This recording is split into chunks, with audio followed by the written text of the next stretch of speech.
आत्मसिद्धि हेतु आत्मसिद्धि शास्त्र में मतार्थी के लक्षणों पर चर्चा चल रही है। अथवा निश्चय नए ग्रहे मात्र शब्द निमाए लोपे सद व्यवहार ने साधन रहित था।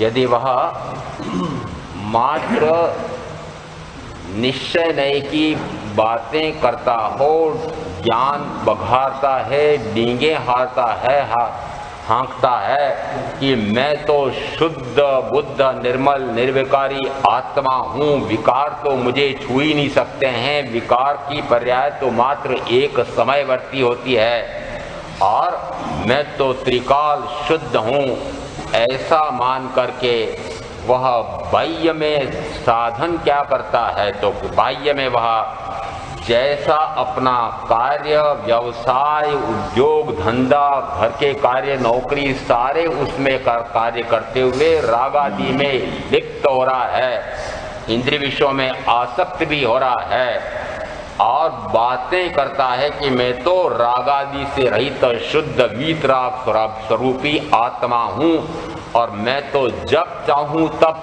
सबसे परे होकर के ऐसा शुद्ध स्वरूप में लीन हो जाऊंगा। उसको कहा मात्र निश्चय नए की बातें करने वाला, परंतु उस निश्चय नए से जो शुद्ध स्वरूप प्रकट हुआ है श्रद्धान में, प्रतीति में और उसका ज्ञान में आभास हुआ है, तो फिर उसको प्रकट करने का जो पुरुषार्थ है वह पुरुषार्थ ना करे, उसे कहा साधन से रहित है। और ये साधन तो करता नहीं है और मात्र बातें करता है। साधन यहाँ बाह्य में कोरा ज्ञान यहाँ कह दिया। दूसरा कहा बाह्य में, पूर्व में आ गया कि बाह्य में मात्र क्रिया हो रही है। तो कहा यदि अंदर में आत्मा का अनुभव नहीं आया है, आत्मज्ञान आत्मदर्शन नहीं हुआ है, तो दोनों कोई लाभदायक नहीं हुए। मोक्ष का मार्ग तो तब बनता है कि जब तीनों में एकता हो, आत्मा को आत्मा का ज्ञान हो, आत्मा को आत्मा का दर्शन हो, आत्मा को आत्मा का सुख का स्वयं का अनुभव आ जाए, अपने आनंद में लीन रहने लगे, तब कहा जाता है मोक्ष का मार्ग बनता है। और ऐसा मोक्ष का मार्ग जिसने जाना है, माना है, पाया है, वही कहा जाएगा कि मोक्ष का मार्ग बता सकता है। अन्यथा वह क्या मार्गदर्शन देगा? इसी बात को पुष्ट करने के लिए आगे कहा जाता है ज्ञान दशा पामे नहीं साधन दशा न पाए, पामे तेनो संग जे ते बूढ़े भवमान। एक गाथा पूर्व में आई थी विनय प्रतिपत्ति में, एवो मार्ग विनय तणो भाग्यो श्री वितराग, मूल हेतु मार्गनो समझे कोई सौभाग्य। असदगुरु ने दृढ़ करे निज मानार्थी, असदगुरु ने दृढ़ करे निज मानार्थे, असदगुरु ने महामोहनी कर्म थी बूढ़े भवजल मान। यहाँ यदि वह उस विनय का तो विनय की तो उपासना करता नहीं है और वस्तुतः वह सद्गुरु की परिभाषा में आता नहीं है, परंतु वह सद्गुरु कह करके विनयोपासना करवाता है, अपने आप को सद्गुरु प्रतिपादित करता है, तो वहाँ कहा है महामोहनी कर्म थी बूढ़े भवजलमान, कि वह इस प्रकार से महामोहनी कर्म का बंद करके निरंतर चतुर्गति में भटकता रहेगा। तो जो असद्गुरु होते हुए भी सद्गुरु मनवाता है, कहलाता है, प्रदर्शित करता है, बनता है, तो वह स्वयं भी भव जल में, चतुर्गति रूप भव सागर में डूबता उतराता रहेगा। अब यहाँ दूसरी बात कही है, यहाँ कहा ज्ञान दशा पामे नहीं साधन दशा न काई, पामे तेनो संग जे ते बूढ़े भवमान। पहले तो वह असद्गुरु है और वह सद्गुरु मनवा रहा है, तो वह तो चतुर्गति में डूबेगा ही, परंतु ऐसे का जो संग करता है वह भी डूबेगा। इसलिए कहते हैं कि यदि दृष्टांत से कहते हैं कि यदि आपको समुद्र पार करना है, चौड़ा पाट नदी का है, उसको पार करना है, तो कहते हैं यदि लकड़ी की नाव हो तो आसानी से पार हो सकती है, परंतु यदि पत्थर की नाव से तैरना हो तो तैर सकते हैं क्या? तो क्या नहीं, वह पत्थर की नाव भी डूबती है और बैठने वाले भी डूबते हैं। तो पत्थर की नाव तो वो कुगुरु जिसको न तो ज्ञान की प्राप्ति है और न साधन कोई करता है, वह कुगुरु है। और उस कुगुरु का जो संग करता है उसकी दुर्दशा कैसी होगी कि यदि कुगुरु स्वयं चतुर्गति संसार समुद्र को बढ़ा रहा है तो फिर वह उस नाव को पकड़ करके मोक्ष के मार्ग को पार करना चाहता है, संसार समुद्र को तैरना चाहता है, कहा वह भी डूबेगा। इसलिए जो इनका संग करता है उनको सावधान करने के लिए कहा है कि पहचान करो, पहचान करो। पुराने दृष्टांत है, कहते हैं यदि उस समय तो 2 पैसे की हंडिया कहा जाता था, आजकल 5 रुपए की गिन लो।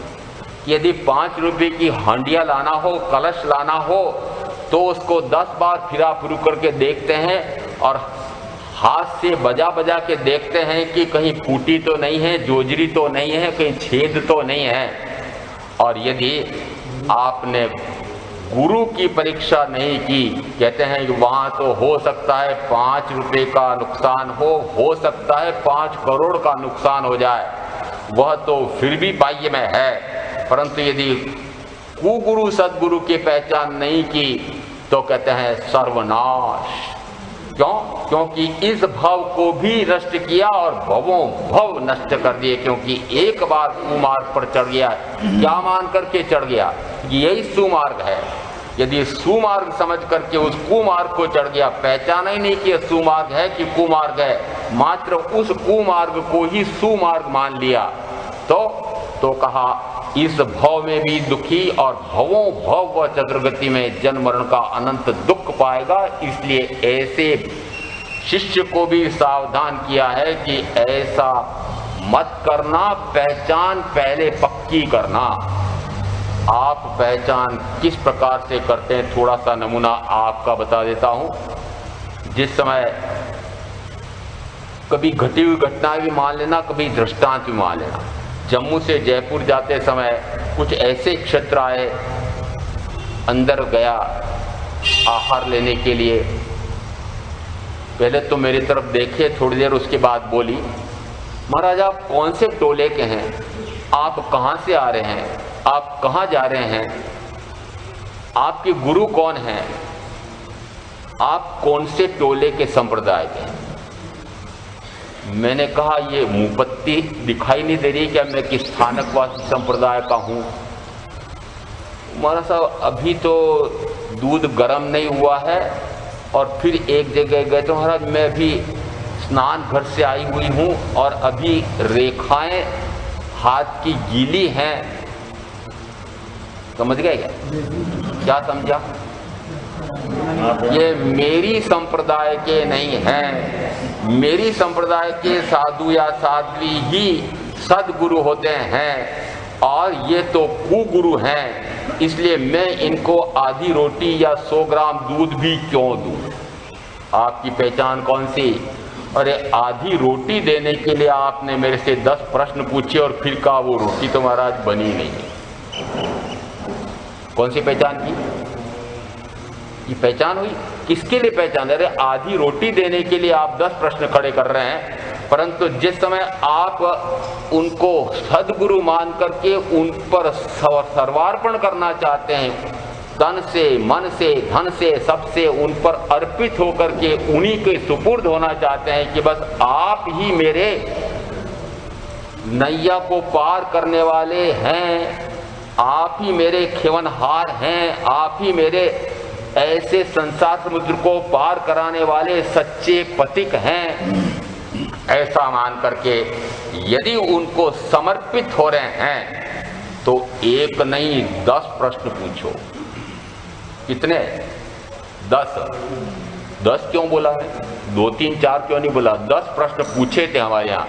एक राज प्रश्न सूत्र में आया है कि जिस समय राजा परदेशी ने कहा कि मैं आपकी बात मानूं तो क्यों मानूं, आप सद्गुरु हैं क्या? आप वास्तव में आत्मा के स्वरूप को जानते हैं क्या? आप आत्मा के स्वरूप का संज्ञान, आपको उसकी प्रतिज्ञा है क्या? आपने इस शरीर से पूर्णतः भिन्न आत्मा को देखा है क्या? आपके पास ऐसी मान्यता है क्या? आपके पास ऐसा सिद्ध करने का कोई हेतु है क्या?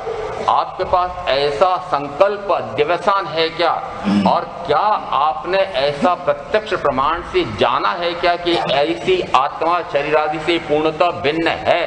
और क्या आपका ऐसा समूह शरीर अकाट्य सिद्धांत है क्या? ऐसे 10 प्रश्न पूछे और 10 प्रश्नों के लिए उन्होंने कहा हाँ। तो उन्होंने कहा कि अब मुझे समझाओ क्यों? क्योंकि आगम में ऐसा आया है, मेरे तीर्थंकर भाष्यनाथ परमात्मा ने ऐसा कहा है और ऐसा मुझसे सुनो जैसा उन्होंने कहा है। उन्होंने कहा कि तर्क बुद्धि मेरे पास भी है, तर्क से तो मैं भी आत्मा कैसा है और शरीर कैसा है जान सकता हूँ। तर्क से मैं सिद्ध कर सकता हूँ कि पंच महाभूत तत्वों से बना हुआ शरीर ही आत्मा हो जाता है। आदि तर्क बुद्धि से, हेतु दृष्टांतों से मुझे नहीं समझना है। आपने क्या प्रत्यक्ष इस आत्मा को जाना है, माना है, देखा है क्या? कितने प्रश्न पूछे? क्यों पूछे? कि समर्पण करना है। समर्पण कैसा करना है? कि वह शिष्य बनना चाहता है, चाहे वह सम्यक्त्वी, उसको भी हमारे यहाँ कहा है, वह दर्शन श्रावक कहलाता है। सतीश जी ठीक है? दर्शन श्रावक किसको कहते हैं?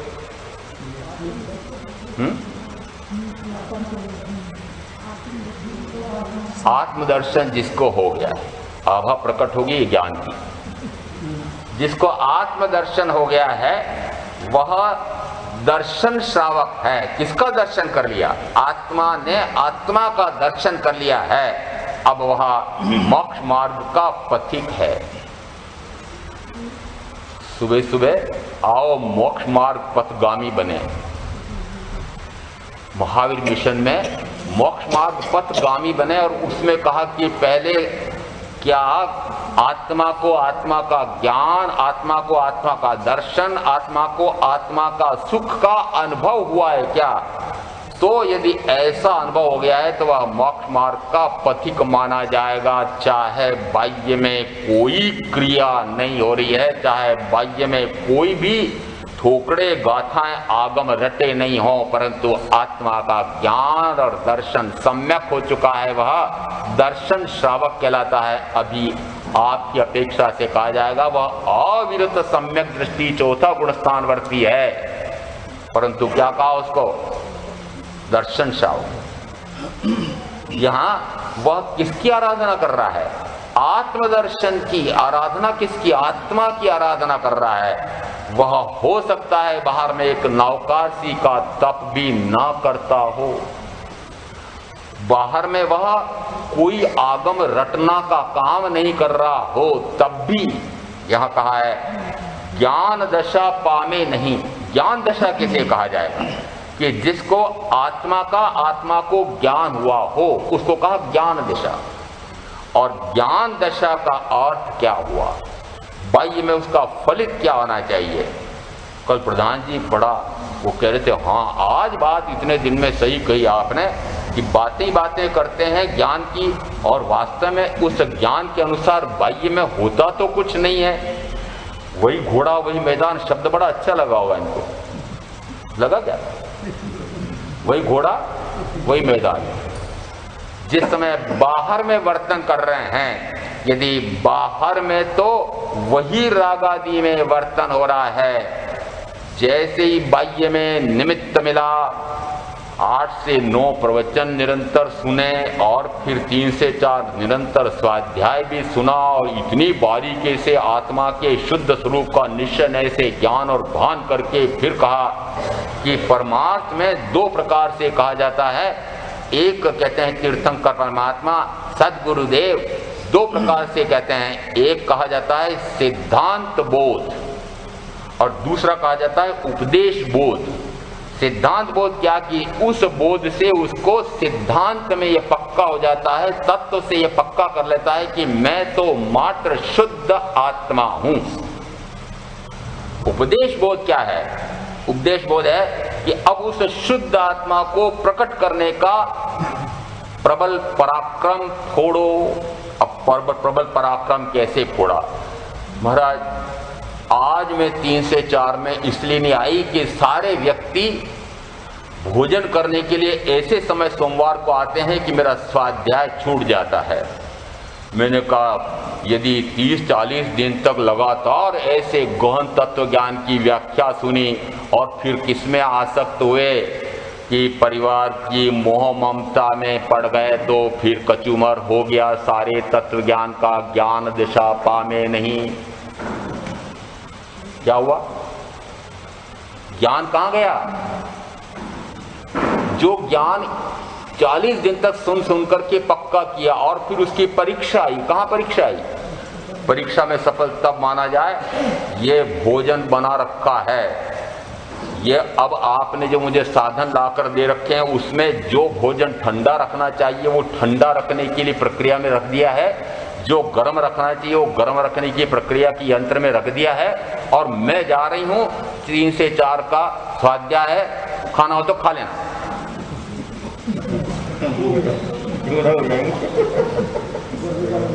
इसको कहते हैं परीक्षा।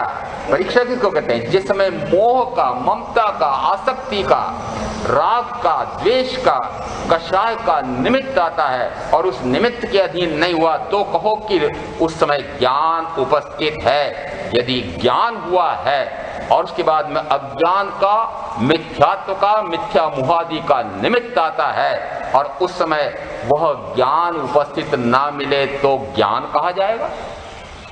इसलिए आया ज्ञान दशा पामे नहीं। फिर कहा साधन दशा न पाए। फिर साधन किया क्या? साधन कौन सा?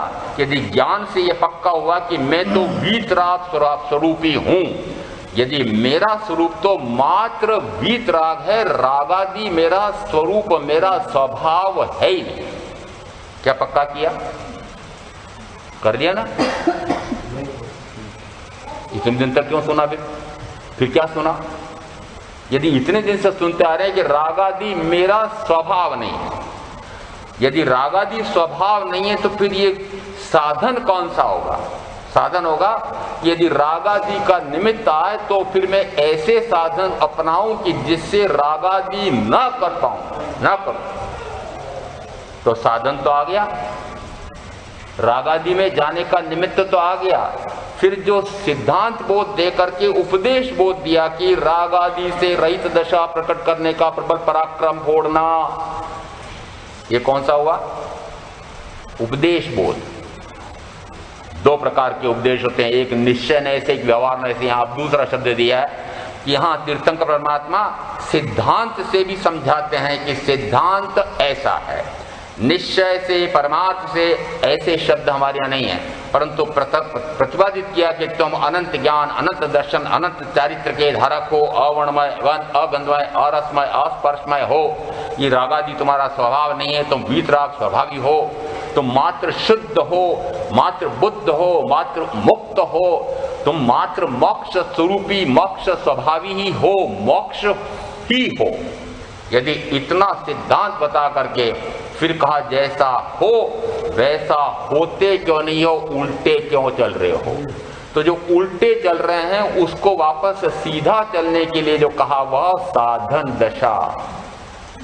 वह क्या है? साधन दशा। उल्टे हो गए कि उल्टे चल रहे हैं?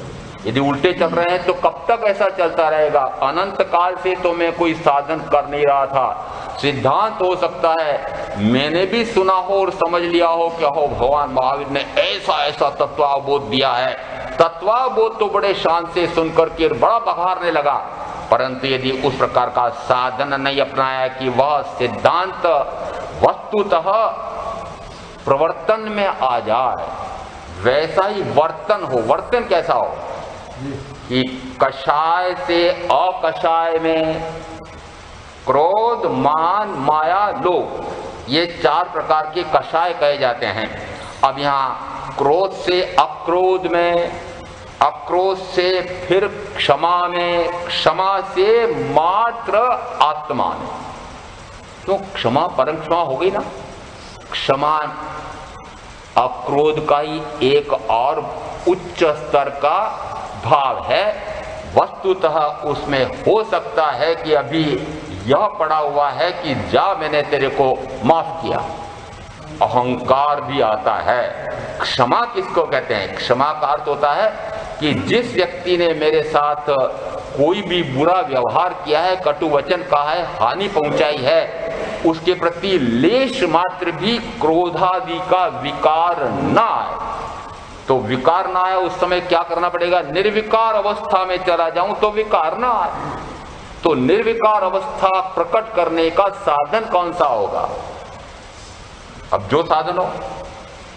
अब भाई हमें साधन करवाएंगे मुझसे, महाराज क्या करें ऐसा? मान लीजिए क्लेश बढ़ रहा हो घर में, तो फिर साधन बताता हूं। ऐसा करो कि यदि आपको किसी ने उलाना दे दिया है और आपको अंदर में क्रोध आने की संभावना हो गई है, उस समय जरा जाना परेंडे पर और पानी पी करके आ जाना। जब तक वह बोलती रहे, बोलता रहे, तब तक मुंह में पानी भरा रखना।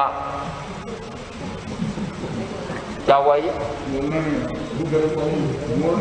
बोलना नहीं। जब बोलना नहीं है तो क्या हुआ ये? साधन हो गया। दूसरा साधन कि उस स्थान से ही हट जाऊं, हो गया क्लेश? नहीं, मैंने तो जरा सी बात की थी, स्थानक में आकर के फिर सामायिक करके बैठ करके फिर वापस ध्यान गया। मैंने जरा सी बात की और उन्होंने ऐसा कह दिया, ये तो गलत बात हुई थी, ऐसा कैसे कहते हैं? मैं भी 10 उत्तर दे सकता था, दे सकती थी। अब क्या चल रहा है? साधन हो रहा है। क्रोध से अक्रोध में आ गए, क्षमा में आ गए, क्या स्वभाव में आ गए? क्या निर्विकार अवस्था हो गई कि नहीं हुई? इसलिए नहीं हुई कि उस समय प्रत्यक्ष में नहीं लड़े। अब क्या लड़ाई चल रही है? ओहो, अप्रत्यक्ष में संघर्ष चल रहा है। उस व्यक्ति का चित्र सामने रख करके अभावों में लड़ाई चल रही है। तो कहा जिस समय वह ध्यान में आत्मा में लीन हो जाता है, उस समय वह शत्रु या मित्र वह दिखता ही नहीं है। प्रथमतः उस शत्रु या मित्र के प्रति समभाव, ये तो फिर भी छठे गुणस्थान की दशा कहलाती है कि दोनों मेरे लिए समान हैं। अभी दोनों समान यानी एक शत्रु है एक मित्र है, तब भी देखो मैं कैसा कि मैं दोनों का समान मानने वाला। आ गया थोड़ा सा अहंकार कि देखो मैंने ऐसा समभाव धारण कर रखा है। वह अक्रोध दशा नहीं हुई, वह क्षमा नहीं हुई। क्षमा तो वह है कि जिसमें कोई विकार नहीं आए, मात्र आत्मा में रमणता हो जाए। ये साधन आपने कौन से साधन मान रखे? वहां से आकर के सामयिक में बैठ गए, चलो क्लेश मिट गया। इसलिए कहते हैं क्रोध से अक्रोध में, अक्रोध से क्षमा में, क्षमा से आत्मा में निर्विकार अवस्था में चला जाए तो कहा अकषाय। कषाय से अकषाय का बीच का कोई मार्ग नहीं, बीच का कोई मार्ग नहीं। ये जितने आप साधन अपनाते हो बीच के मार्ग हैं, और वो जो बीच के मार्ग हैं उसमें जड़ तो मजबूत अंदर पड़ी हुई है। और फिर आज थोड़ा सा मैंने पहले गलती कर ली थी, इस कारण से मुझे 2 बार सुननी पड़ी, वापस 4 बार सुना सकती थी, पर मूल में मेरी गलती थी। अब जिस समय मेरा अवसर आएगा मैं 10 सुनाऊंगी, 10 सुनाऊंगा, 10 सुनाऊंगी। अंदर में क्या पड़ा रहा? अंदर पड़ा रहा वो सत्ता में क्रोध। तो सत्ता में तो क्रोध पड़ा रहा है, ऊपर से दबा दिया, उसका क्या हुआ? वो सत्ता वाला कभी भी उभर कर आ जाए। इसलिए कहा कि अक्रोध से फिर क्षमा, और क्षमा से वह मात्र आत्मा में विहरण करके सत्ता से मूल से ही उसको उड़ा दे तो कहा वह ज्ञान है, वह सम्यक्त्व है। और उस कारण से फिर वह मिथ्या मोहादि का भाव आएगा नहीं। जब जब भी भाव आएगा तब तक वह उस ज्ञान की उपस्थिति में उसको निरंतर निर्जरित करता रहेगा। और ऐसा जब हो रहा होगा तब कहा जाएगा कि साधन है, और यदि ऐसा नहीं है तो कहो साधन रहित है। ज्ञान दशा पामे नहीं, साधन दशा न काहीं। जिस समय मान से चूर हो रहे हैं, कहा जाता है मानी व्यक्ति भी सामने व्यक्तियों को देखना चाहता है और क्रोधी व्यक्ति भी सामने जिस समय व्यक्तियों को देखता तो है, परंतु थोड़ा सा अंतर कहते हैं। क्रोधी व्यक्ति सामने आए हुए व्यक्ति को सहन ही नहीं करता है, ओझल कर देना चाहता है या गायब कर देना चाहता है या नष्ट मार डालना चाहता है। इसका अर्थ है कि सामने आए व्यक्ति के प्रति उसका दुर्भाव क्रोधी का भी है। मानी का कैसा है? मानी क्या अपने सामने व्यक्तियों को रखना चाहता है कि नहीं रखना चाहता, देखना चाहता है? प्रधान जी देखना चाहते हैं कि मैंने यदि कोई श्री संघ की तरफ से आदेश दिया है तो फिर मेरे कहने के अनुसार कितने व्यक्ति चल रहे हैं। ये क्या है? कितने व्यक्ति मेरे पीछे चल रहे, पर वो सारे व्यक्ति उनमें से कोई एक यूं करके, ओ प्रधान जी क्या करते हो, सहन करोगे? लो आ गया मान, आ गया क्रोध। तो यहाँ मानी जो है सामने व्यक्तियों को देखना तो चाहता है परंतु वह झुके हुए सिर देखना चाहता है, और क्रोधी सिर को उड़ा देना चाहता है। थोड़ा सा अंतर है। कितना सा अंतर है? क्रोधी तो उसका सिर ही उड़ा देना चाहता है कि मेरे सामने ऐसा खड़ा हो गया, क्रोध करके उसको उड़ा देगा, और मानी उसका सिर झुका हुआ रखना चाहता है। चाहते हो कि नहीं? हमें हाथ मिला लो मेरी, क्योंकि ये आपसे तो हाँ में हाँ मिलवाना चाहते हैं। मैं कह रहा हूं कि क्यों आपका ऐसा है क्या, तो मेरी हाँ में हाँ नहीं मिला रहे। इसका अर्थ है कि इन्होंने समझ लिया है कि मुझे इस प्रकार का कोई मान नहीं करना है, ये तो कांटों का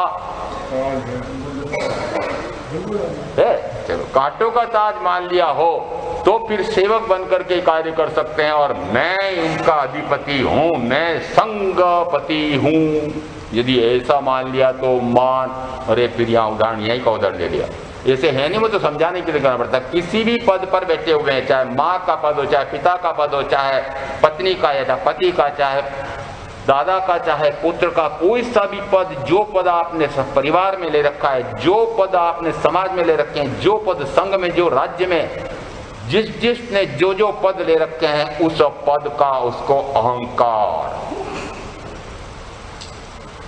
जिस समय मैं गोरक्षा में कार्य करता था उस समय बाहर बैठे रहना पड़ता था, जिलाधीश से मिलना है। मैंने अंदर जाके देखा, मैंने कहा वो बात करने के पहले एक सिगरेट सुलगाई। मैंने कहा कृपया ये बंद कर दें। थोड़े से घुर्राए, तरेरी आंखें। मैंने कहा ये मैं आपसे अभी कोई विशेष चर्चा करने के लिए आया हूं, ये आप नहीं पिएंगे। कह सकते हैं वे मेरे सेवक हैं। शासक कौन? जनता है। वो जनता ने उनको बनाया सेवक, और सेवक क्या बन गया? राजा। ऐसा अंदर में अहंकार, मैं जिलाधीश, ओहो किसी को गिने ही नहीं सामने। परंतु जिस समय उसी जिलाधीश को मैंने देखा, क्योंकि नहीं मानता है तो चलो जी इनके ऊपर के अधिकारी भी तो हैं, और सीधे क्योंकि उसी गांव के मंत्री वहां मुख्यमंत्री, और जैसे ही मुख्यमंत्री से वह बात कही और फिर सारे के सारे उनकी सेवा में, तो फिर मिमिया रहे थे सामने। मैंने देखा कि जो जिलाधीश मुझ पर गुर्रा रहे थे वो फिर पूंछ दबाए वहां पर खड़े हैं। ये जो जिस पद पर बैठा हुआ है वह उस पद का, उस कुर्सी का, उसका अहंकार करता है। जिस समय ऐसा अहंकार कर रहा है तब क्या ज्ञान दशा है? किसी भी पद पर, ये तो सारे पद गिना दिए मैंने। मैं महाराज, मैं यदि इस पद पर हूं तो पद का तो निर्वाह करना पड़ेगा। यदि बच्चे भटक रहे हैं तो मैंने कहा माने ही क्योंकि मेरे बच्चे, माने ही क्योंकि मैं मां, माने ही क्योंकि मैं पिता। ये अहंकार क्यों? और ये अहंकार नहीं, ये मिथ्यात्व है, पर भटकने दें क्या? मैंने कहा उसको 7 वर्ष तक संभाल लो, उसके बाद में छोड़ दो। कहां तक? 7 वर्ष। मनोविज्ञान कहता है, कानून भी कहता है 7 वर्ष के बाद वह बोध देने योग्य नहीं है। मित्र बना लो और वह पूछे तो 2 बार 3 बार सलाह मांगे तो दो ही मत, और फिर तीसरी चौथी बार मांगे तो दे दो और फिर भूल जाओ। अन्यथा अहंकार, वो अहंकार का पोषण करेगा। सुनते कुछ है करते कुछ है, तो कहा साधन दशा न कहा।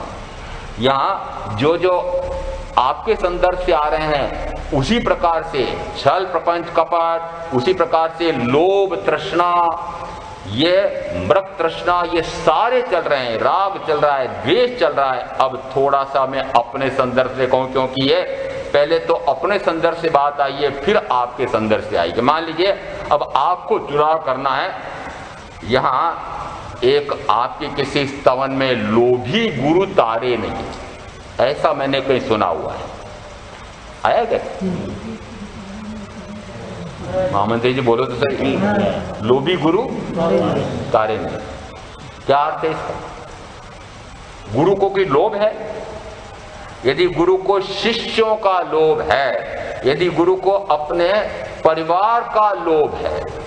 हमारे यहाँ ऐसे कथन भी मैंने सुने। कथन क्या था? ये अमुक हमारी गुरनी का ये परिवार है, पर ये एक परिवार छोड़ करके आए और अभी दूसरा परिवार बताए कि ये हमारे परिवार है, ये दूसरे अमुक सतियों के परिवार है। क्या किया?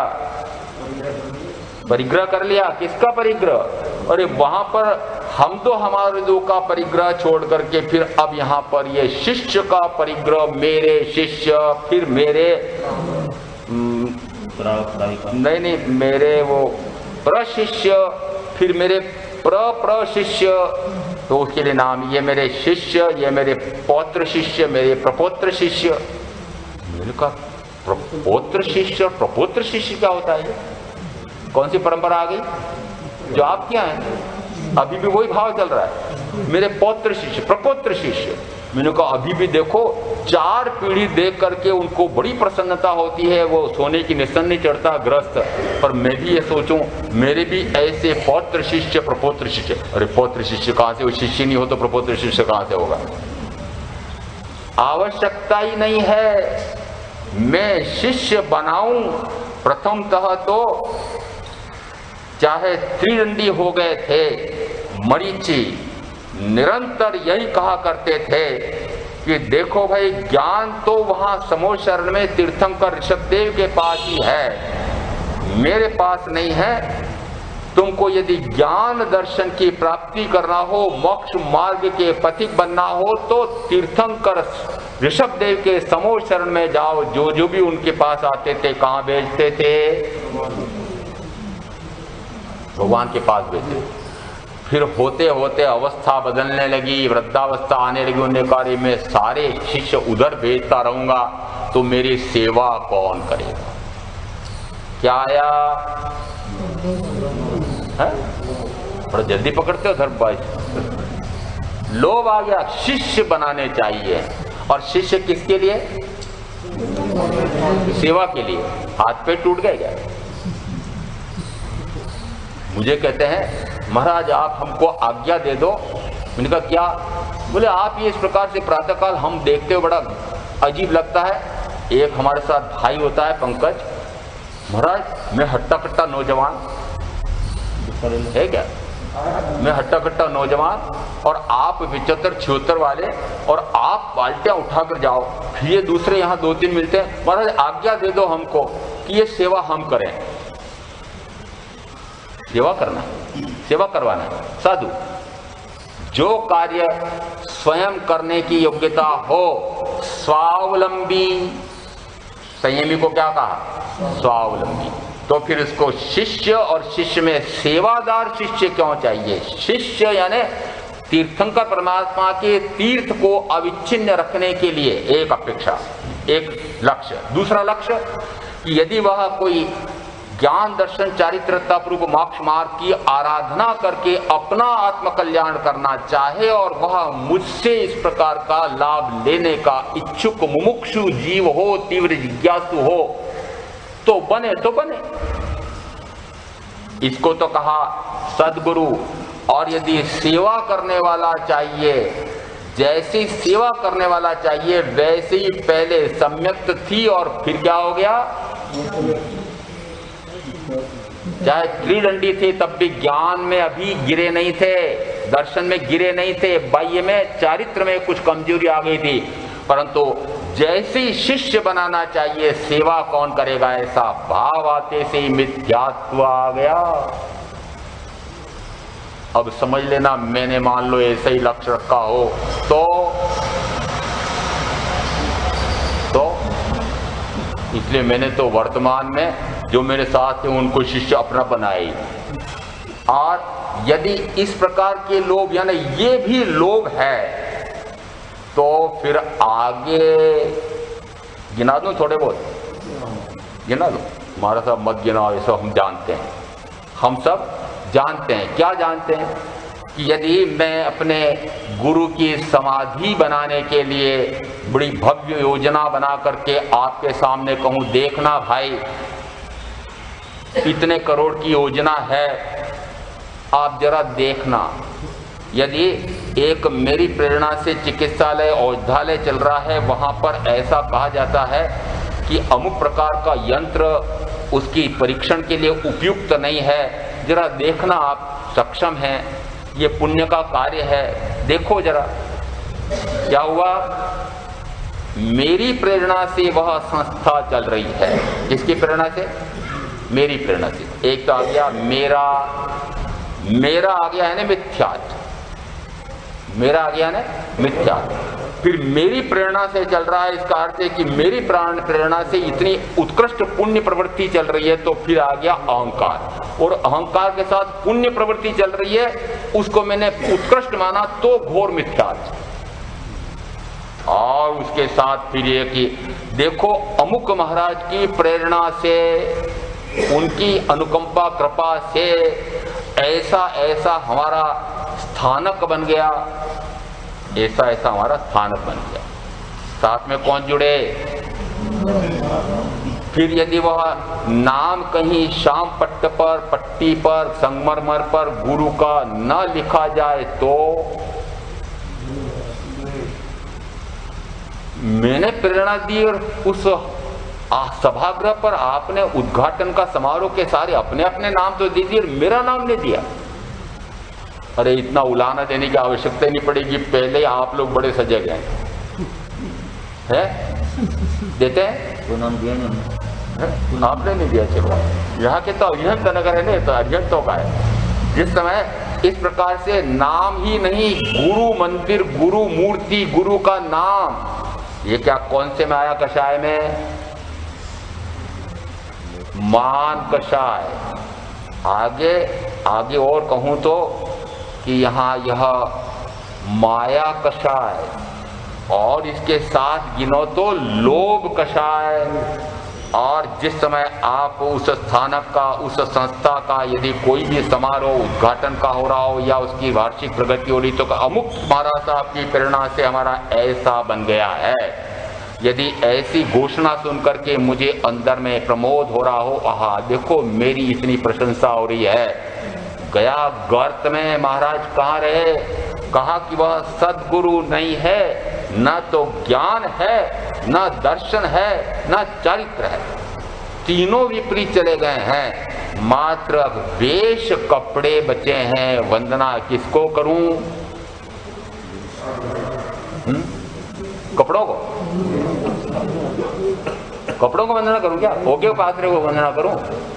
इसलिए कहा कि जो इस प्रकार के न तो उनके पास ज्ञान दिशा है, न उनके उस ज्ञान को, आत्मज्ञान को प्रकट करने के लिए कोई सम्यक साधन अपनाए हैं, उस आत्मदर्शन को प्रकट करने के लिए सम्यक साधन अपनाए, उस आत्मरमणता करने के लिए सम्यक साधन उनके पास नहीं है, वे साधन तो उल्टे चल रहे हैं। यदि साधन उल्टे चल रहे हैं तो साध्य उल्टा रह सकता है। साध्य क्या है? साध्य है ज्ञान दिशा, साध्य है दर्शन अवस्था, साध्य कहलाता है आत्मदर्शन। आत्मा की जो ज्ञान की प्राप्ति हुई वह निरंतर ज्ञान का क्षयक्षम बढ़ता चला जाए। देखना तीनों की युति कैसे होती है। जैसे जैसे ज्ञान का क्षयक्षम बढ़ता जाता है वैसे वैसे दर्शन की विशुद्धि होती जाती है। जितने जितने अंश में ज्ञान और दर्शन शुद्ध होता जाता है, उतने उतने अंश में चारित्र में शुद्धि यानी रागादि विकार मंद मंदतर मंदतर मंदतम मंदतम मंदतम बंद, ऐसी क्रिया होती है। अभ्यंतर में शुद्धता इस प्रकार से प्रकट होती है। यदि ऐसी शुद्धता प्रकट हो रही है तो कहो कि ज्ञान दशा भी है, तो कहो कि साधन दशा भी है, और तो कहो कि उसका मैं अनुगमन कर सकता हूं, उनको सर्वार्पण कर सकता हूं। ऐसे सदगुरु को जो अपनाता है वह तो सच्चा साधक हो जाएगा, मोक्ष का मार्ग का आराधक हो जाएगा। परंतु यदि ऐसे गुरु ना हो और फिर भी उनको मान्य करके वह उन्हीं के पीछे अनुगमन करता है तो कहा ते बूढ़े भवजलमान, तब क्या होगा कि वह निश्चित रूप से संसार समुद्र में निरंतर डूबता उतराता रहेगा। यदि मैं उत्कृष्ट और अमुक निकृष्ट, मैं सच्चा और वह कच्चा, मैं इतना क्रियावान कठोर साधक और वे शिथिलाचारी, और यदि ऐसा प्रत्यक्ष विश्वमन करते हुए आपको दिखाई दे, हाँ ये कह रहे हैं, सही बात कह रहे हैं, ये कितने क्रियावान है, कितने वो ऐसे कठोर साधना करने वाले हैं, परंतु ये जो साथ में विष चल रहा है उसका क्या होगा? विष कौन सा? क्या परीक्षा कर ली कि अन्य इस प्रकार का है? क्या परीक्षा स्वयं की कर ली? क्या बाह्य के इस प्रकार की क्रिया से, बाह्य में इस प्रकार के शब्द ज्ञान से वह ज्ञान दर्शन चारित्र तपरूप मोक्ष मार्ग माना जाए? ठीक है, नहीं। इसलिए कहा मोक्ष का मार्ग तो तब बनता है कि जब तीनों की, कहो कि उत्तराजन सूत्रकार के अनुसार चारों की युति हो, चारों एक साथ हों, चारों एक साथ, तब कहा जाता है कि वह मोक्ष मार्ग का पथिक है। और उस मोक्ष मार्ग पर तेजी से दौड़ने वाले का जो अनुगमन करता है, चाहे वह अनुगमन करने वाला अभी मंथर गति से चल रहा है, दर्शन शावक, जो थोड़ा सा तेज चल रहा है वह कहलाता है व्रती श्रावक, और जो तेजी से दौड़ रहा है, चाहे घर में चाहे गृहस्थ में रहकर, फिर भी वह तेजी से दौड़ रहा है, बाहर में दिखता नहीं है, दिखाता नहीं है, परंतु अंदर में बहुत अंदर में उतर गया हो तो कहो कि सही गुरु चुना है, तो कहो कि सही मार्ग चुना है। और यदि अंदर में गहरे उतरने में, अंदर में विहरण करने में, रागादि मंद करने में, बाह्य में ये जिन जिन के साथ जुड़े हुए हैं ये बाधक बन रहे हों तो क्या करना? अजय भाई की मम्मी कह रही कि छोड़ देना, सुन लेना अजय भाई, तो क्या करना? यदि ये सारे क्या लग रहे हैं? बाधक लग रहे हैं। अभी एक उदाहरण दिया था कि जैसे ही पता लगा कि वो देर से आया, महाराज आज तो नहीं आ पाऊंगी क्योंकि मेरे तो अभी इनको भोजन कराना है, ऐसे जिस समय निमित्त हमारे सामने आते हैं उस समय ज्ञान दशा कहाँ गायब हो जाती है? वह ज्ञान कहाँ सजग रहा? ज्ञान जब विद्यमान हो, यहाँ जो जो रागादि विकार हो रहे हैं, रागादि विकार चौथे गुण स्थान पर क्या माने जाएं? हे, चौथे गुण स्थान पर क्या माने जाएं? हे का अर्थ क्या है? करने योग्य नहीं है। अब करने योग्य नहीं है, करने योग्य क्या है? तो कोई वीतरागता। यदि ऐसा ज्ञान में पक्का हो गया, जितने अंश में ज्ञान पक्का होता जाता है उतने अंश में सम्यक्त्व शुद्ध होती जाती है, और उतने उतने अंश में रागादि घटते जाएंगे। यदि रागादि हो रहे हैं तो मानना कि अभी ज्ञान पूर्ण नहीं हुआ है, मानना कि अभी दर्शन भी पूर्ण नहीं हुआ है।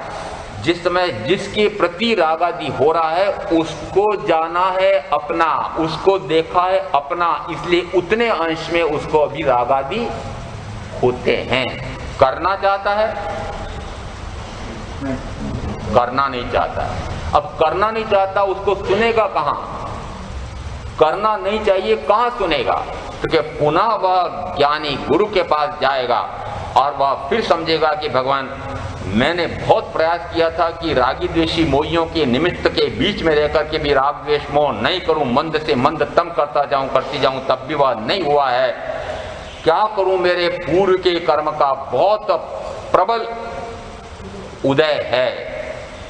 जिस समय तीव्र उदय हो तो फिर शास्त्र का एक उत्तर देता हूं आपको, तीव्र उदय हो तो तीव्र ही बंद होता है। तीव्र उदय हो तो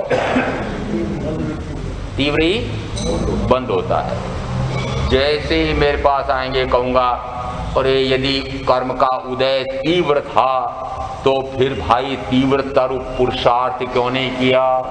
अब जाओ तीव्रतर पुरुषार्थ करके और उस तीव्र से तीव्र उदय को भी नष्ट करने के लिए जाओ वापस प्रयोगशाला में भेजा। कहाँ भेजा? ये इधर की बहनों को भेजा अपने घर परिवार में, इधर के भाइयों को भेजा अपने व्यापार व्यवसाय उद्योग नौकरी में, और फिर वहां परीक्षा करने के लिए कहा हाँ कल वापस आके बताना कि जैसा ज्ञान प्राप्त हुआ था वैसी ज्ञान दशा प्रकट वहां हुई क्या। तब कहा जाएगा कि वह ऐसे सदगुरु के अनुगमन में वह वैसी दशा प्रकट करने जा रहा है जैसी सदगुरु ने अधिकांशतः प्रकट कर ली है। परम सदगुरु तीर्थंकर अरिहंत परमात्मा ने वैसी परम दशा प्राप्त कर ली है। ऐसा पुरुषार्थ करने वाला तो तिर जाता है और अन्यथा कहा वह भी डूब जाता है। अगली गाथा इसमें आई है, ऐसे कौन हो सकते हैं। यहाँ ऐसे जो जीव होते हैं कोई मतार्थी तेने हायन आत्म लक्ष्य, यानी जिसको पण जीव मतात्मा निज मानादि काज पामे नहीं परमार्थ ने अनधिकारी माच। यहाँ अगली गाथा इसी से मिलती हुई है। यहाँ पर ऐसा कौन जीव होता है तो कहा अनधिकारी माच। अनधिकारी कौन है कि जो मतार्थ को पाले हुए है वह सम्यक बोध का पात्र ही नहीं है, अधिकारी ही नहीं है। इसलिए सबसे पहले अधिकारी बनो। किसके अधिकारी बनो कि मतार्थ का त्याग करके आत्मार्थी बन करके फिर सदगुरु के पास जाए तो फिर वह मान का मर्दन करता है और मान का मर्दन करते से मतार्थ वह नष्ट होता है। मतार्थ नष्ट होते से आत्मार्थ यह लक्ष्य में आ जाता है। फिर आत्मार्थ साधने के लिए वह वैसा ही जैसा सदगुरु फरमाते हैं वैसा ही उसका पालन करता है। तो कहा जाएगा कि वह वस्तुतः मोक्ष मार्ग का प्रतीक है। तो यहाँ पर इस अगली गाथा में इसी का वापस इन 4 गाथाओं का सार रूप दिया है कि ऐसे भी ये पण जीव मतार्थमान, यानी ऐसे जीव, ये पण कौन से जीव, ये जो अभी ऊपर की 2 गाथाओं में वर्णन आया है, चाहे वे सदगुरु की अपेक्षा से कहा चाहे शिष्यों की अपेक्षा से कहा है, दोनों ये पण जीव मतात्मा निज मानादि काज, यानी यहाँ पर अपने मान के अर्थ में, मत के अर्थ में, उसी में आग्रह करके वैसी साधना कर रहे हैं, वह उल्टी साधना है। तो कहा ये भी मतार्थी हैं, आत्मार्थी नहीं कहे जा सकते हैं और ये मोक्ष मार्ग के अधिकारी नहीं है। मोक्ष मार्ग का अधिकारी कब बनेगा? तो कहा मात्र वह प्रथमतः सदगुरु को पहचाने। इसलिए आपको सबसे पहले 3 बोल की पक्की अवधारणा कराते हैं। देव मेरे, अरिहंत गुरु मेरे, निर्ग्रंथ धर्म मेरा, केवली प्ररूपित। और आगे यहाँ पर जो कहा जाता है कि मेरे देव यदि परम वीतरागी हैं, गुरु ये राग देशादि ग्रंथियों का छेदन भेदन करके उस वीतराग दशा को प्रकट कर चुके हैं और परम वीतराग दशा संजलन नाम का जो राग अंश में बचा हुआ है उसको भी नष्ट करने के लिए निरंतर आत्म पुरुषार्थ कर रहे हैं। यदि ऐसे सदगुरु ये भी वीतरागी हैं तो फिर इन दोनों के द्वारा प्रतिपादित धर्म कौन सा होगा? तो कहा धर्म वीतरागता होगा। और वीतरागता यदि धर्म है तो रागादि अधर्म, रागादि क्या कहलाएगा? अधर्म। जिस समय रागादि का निमित्त आता है उस समय यह मानो कि अरे धर्म से अधर्म में, धर्म से अधर्म में, उपादेय से हेय में जा रहे हैं। करणीय से अकरणीय में जा रहे हैं, वांछनीय से अवांछनीय में जा रहे हैं, उत्कृष्ट से निकृष्ट में जा रहे हैं। जैसे रागादि का भाव आता है उस समय सारे मापदंड लागू करके उस रागादि से कदम पीछे हटता चला जाए तो कहा जाता है वो मोक्ष मार्ग का पथिक अधिकारी है, अन्यथा वह अनधिकारी।